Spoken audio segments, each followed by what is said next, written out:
Howdy, I'm John, and I thought I'd show you a little bit about some of the pleasures of tending your own garden, picking your own carrots fresh from the pot or from the ground.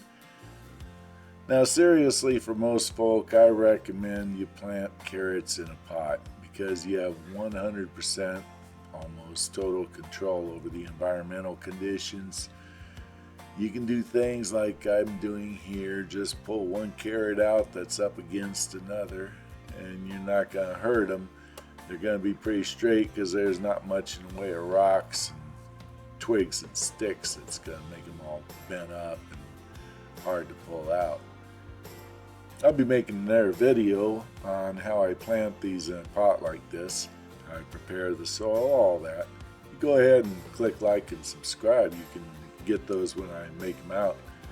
But this is just one of those fun little things that you can do. And your carrots don't have to be all harvested at the same time.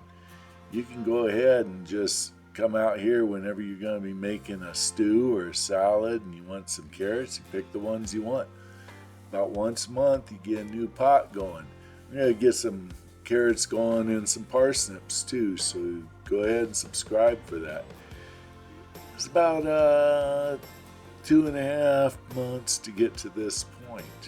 So by the time you're 3 months in on carrots, you've got carrots that are pretty much fully formed and ready to go. You can dump the whole thing out if you want.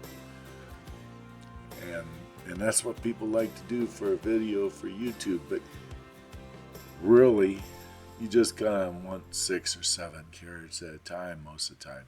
So you plant a new batch every month and you've always got some of your carrots going.